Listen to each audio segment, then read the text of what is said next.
Bonjour, ici c'est Steve Kaufman. Je continue la série sur les 7 secrets de l'apprentissage des langues. Le premier secret, c'était d'y mettre suffisamment de temps, de passer le temps avec la langue. Le deuxième secret, de mon avis, c'est de faire ce que vous aimez faire dans l'apprentissage des langues. Qu'est-ce que cela veut dire? Dans mon cas, par exemple, quand je commence une langue, et même bien après, j'aime beaucoup lire et écouter. Et surtout écouter. Parce que, voilà, c'est facile à faire. J'ai toujours mon iPod avec moi. Je peux écouter quand je fais autre chose. Pour moi, l'écoute et la lecture, c'est-à-dire, ce n'est que des mots. Donc, c'est très intense. Il faut que moi, j'ai suffisamment d'imagination de créer de la signification à partir de ces mots que je suis en train d'écouter et de lire. Mais il y a d'autres gens qui aiment regarder la télévision, par exemple, qui n'aiment pas tellement lire ou écouter. Il y a des gens qui aiment parler dès le début.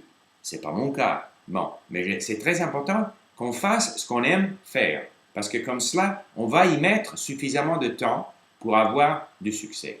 Bon, je peux d'ailleurs expliquer que quand j'écoute au début, j'essaie toujours d'avoir et l'audio, c'est-à-dire le fichier sonore que je peux écouter, et le texte pour le lire. Et, bien sûr, dans le cadre de Link, de sauvegarder les mots et les expressions que je veux apprendre à partir de ce texte. Et au début, je vais souvent lire et écouter le même texte 10 fois, 20 fois, ça ne me gêne pas. Mais il y a d'autres gens qui n'aiment pas faire cela. Donc, c'est très important de faire ce que nous aimons, parce que nous apprenons mieux quand nous sommes contents. Donc, il y a tout un aspect émotif dans l'apprentissage.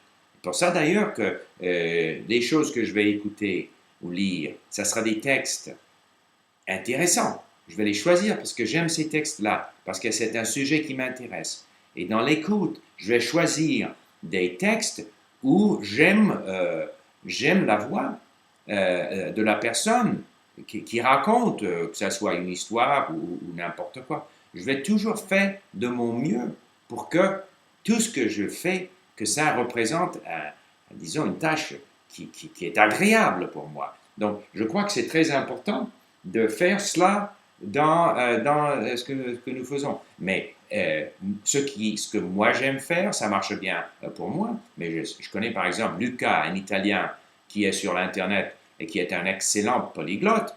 Lucas, il aime faire des traductions. Après qu'il ait écouté quelque chose dans une langue qu'il est en train d'apprendre, il va tout de suite essayer de traduire cela en italien. Bon, moi, je n'aime pas faire cela. Il y a des gens qui aiment répondre à des questions, qui veulent des questions. Il y a des gens qui veulent des explications de grammaire. Ce n'est pas mon cas. Bon, mais c'est important qu'on fasse ce qu'on aime faire. Parce que finalement, dans l'apprentissage des langues, une fois qu'on arrive à sentir que l'apprentissage, le fait d'apprendre la langue, le processus lui-même donne du plaisir, à ce moment-là, on est moins conscient on n'est pas frustré parce qu'on oublie, on n'est pas frustré parce qu'on n'est pas capable de parler aussi bien qu'on le voudrait, voilà, parce qu'on aime le processus. Donc, je crois que le deuxième secret, donc, c'est de tout faire pour que le processus de l'apprentissage lui-même soit agréable. Donc, faites ce que vous aimez faire. À ce moment-là, vous allez avoir du succès dans l'apprentissage de la langue. Et merci beaucoup de m'avoir écouté. Au revoir.